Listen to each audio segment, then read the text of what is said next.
everyone, I know it's been months since I've been out and done a video on YouTube or even been out and photographed. Unfortunately, for those of you who follow me, you know Alfie, my Australian Shepherd, who's been out in all my photographic adventures together with me. Unfortunately, he's just passed away. So my focus and attention on him over the last few months has been looking after him and my family to accompany him into the last days of his life. I've finally got the energy to get back out on field today. So I'm going to take you out to a local area about an hour to roam. This is a very, very particular area. We've got these silver birches that are growing wild at 400 metres. Now these silver birches normally grow at 1,000 metres high, and it's built in this really, really particular area. It's an old thermal combustion ex-volcano type area, and it's really, really weird and eerie and strange. So please watch this video together with me. Before we go ahead, don't forget to subscribe to my channel, like, make a comment. It all helps in the activity going for my channel, so that'd be really great. And yeah, looking forward to going on this adventure together with you.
So as you can see, here we've got these, I don't know the exact species. I know it's a birch, because the direct translation is betula in Italian, which means birch. So I know it's a silver birch because of the white trunk.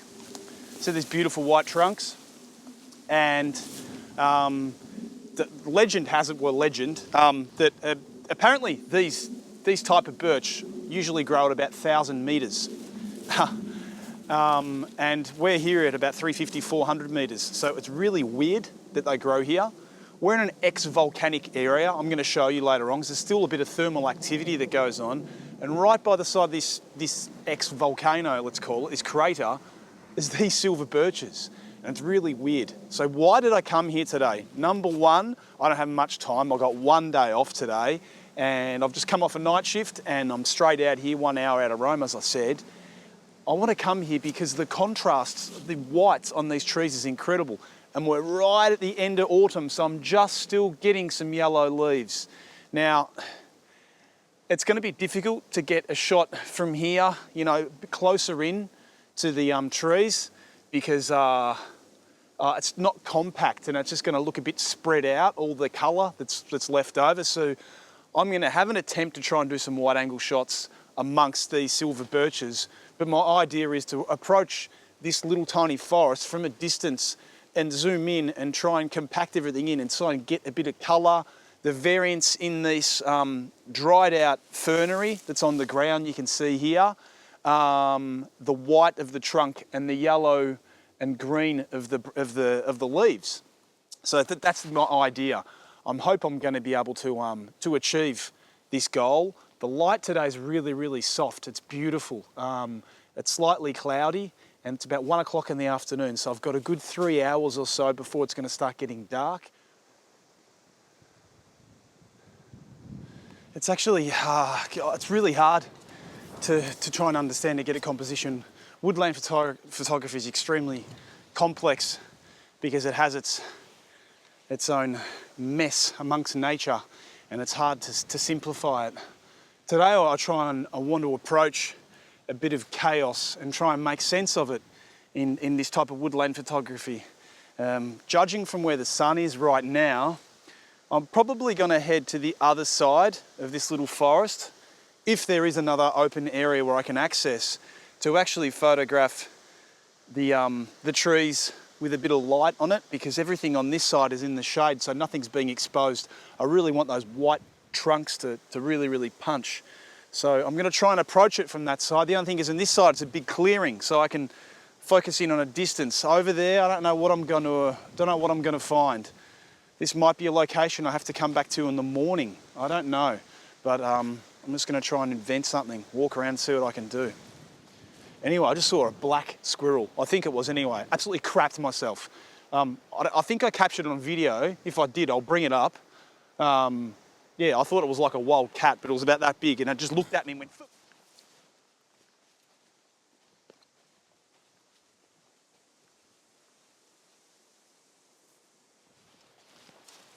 Right, so here, I walked around the back and I found something. You see these here? So there's a bit of a clearing, and I've managed to come across an area where there's a bit of symmetry in some of these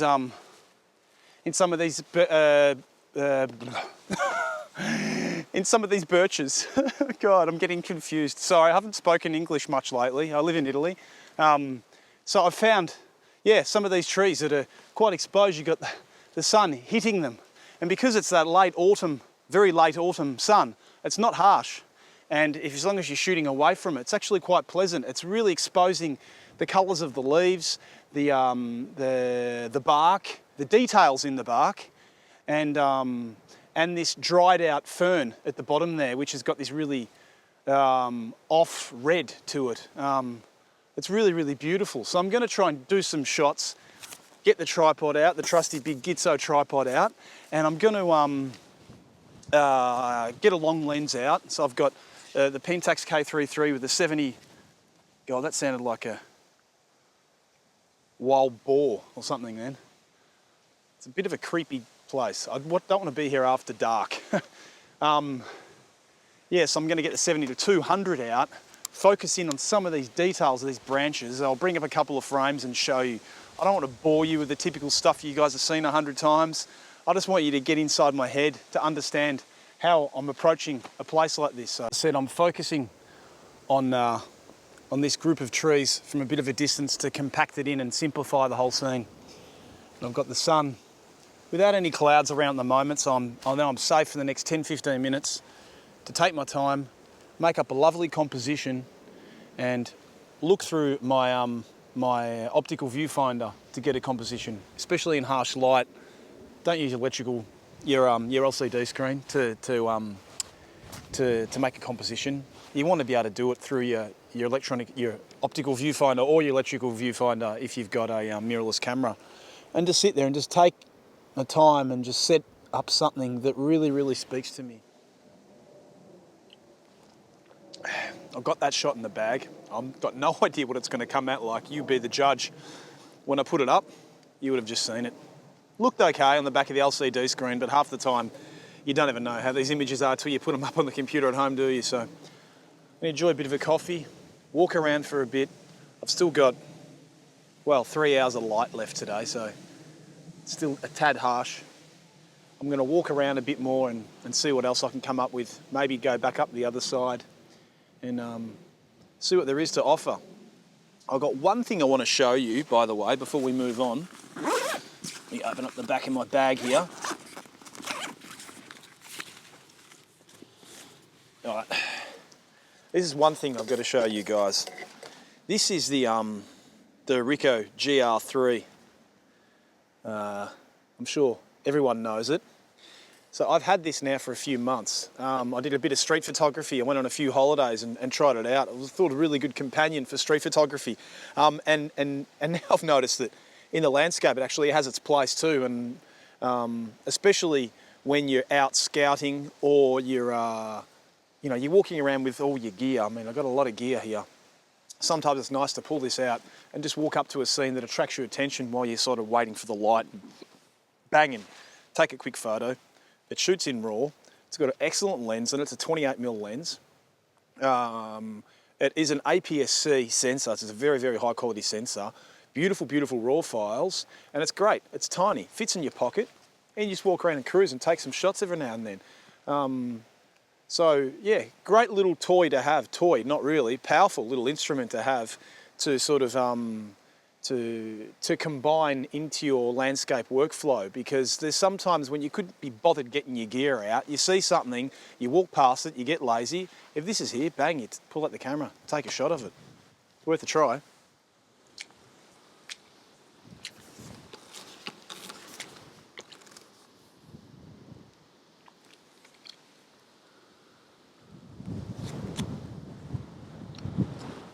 Wow, so this is something I was talking about earlier, about creating the right angle and sort of compacting on everything. The thing is now, I've got the sun like blowing straight towards me. I'm shooting into trees that aren't hit by the sun at all. But I'm getting my 70 to 200 out with my APS-C, so I'm basically in at 300. I'm compacting in, I'm seeing atmosphere, I'm seeing light within those woods. And I'm just sitting back and I'm focusing and I'm taking shots that are that look really, really, really good. But just to give you an example of a light that looks like nothing, you sit back, zoom right in, tight in, get in nice and tight into the woods and try and find something. That's where that GR comes in handy.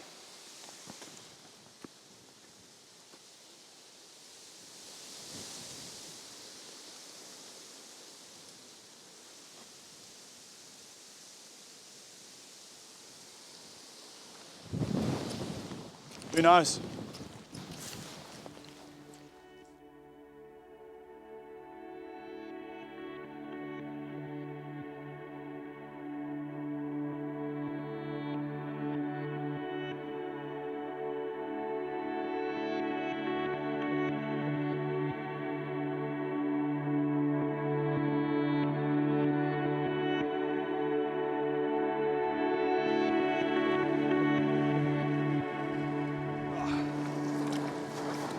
So the, oh God. Ugh.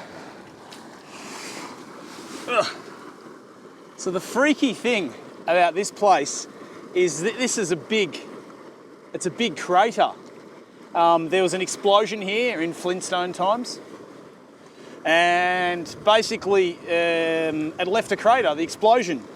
And as you can see today, we've still got natural gas activity going on. And it does, smells like one big poo, yeah.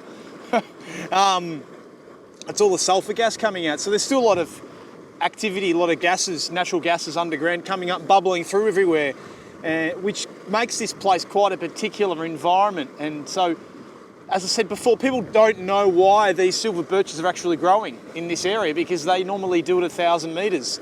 This typical area is a place where natural beech grow, not birch. So yeah, bit of a freaky area, isn't it? I'm now standing in the middle of this big crater, and I'm doing a 360-degree turn all around me, and I'm just trying to find just these details everywhere. You know, I bought my full frame and my 15 to 30 wide angle with me today, but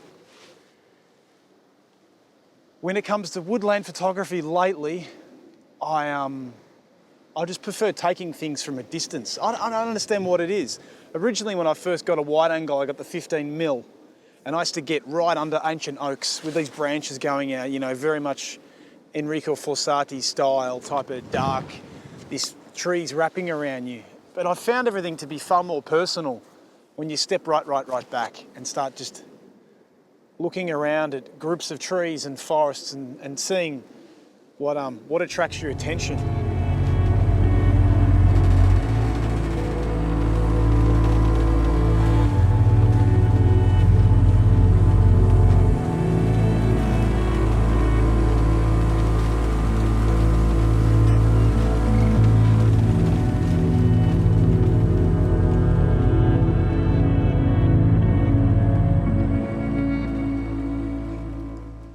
The light is coming through the top of the canopy now and making this really weird separation, beautiful, weird separation between the shadows and the highlights. And the diffuse light is just separating the two perfectly right now. It's something I've actually never seen that well before. And we're getting backlit leaves everywhere, so we're getting this rich autumn colour. So you've got a magnificent balance between yellows and blues. It's just so pure.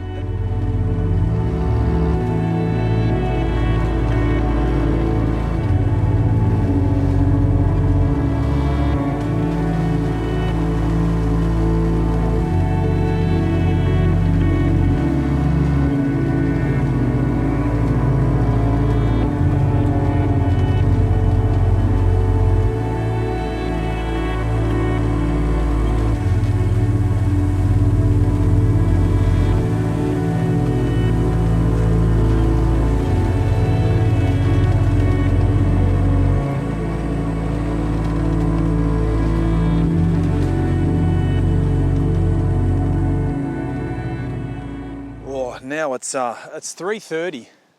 Technically I've got about an hour left, an hour and a half at the most of light, which is a lot considering it's only a small area.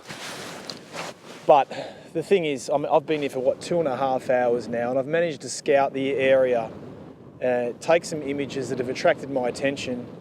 Right at this instant, there's a big blotchy cloud, which you probably can't see because your highlights are blown on the video, but it's not giving me any of that light that I need, that I want to sort of get in that background area there to give everything some balance and atmosphere. It's sort of just gone now.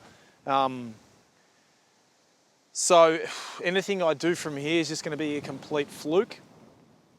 But I think I've captured some good images today, and I've actually shown you that this time of year, if you use this approach of using a long lens and shooting back into a forest, into a woodland, whatever you want to call it, you can achieve some really, really pleasing images. You don't have to be there at that really, really good light that time of day. Beautiful part is, this time of year, this November, late autumn light is just very, very subtle. And you can afford to get some really, really nice shots with this type of woodland photography. So I'm going to hang around for just a little bit more and try and sneak in a couple more images, just because that cloud might disappear and I might be able to get something else. But that is about it for the day.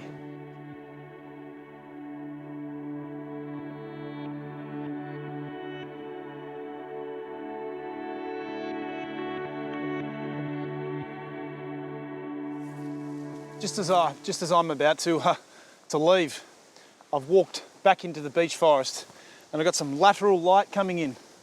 The sun's managed to come back from underneath that cloud, so here's the last couple of shots.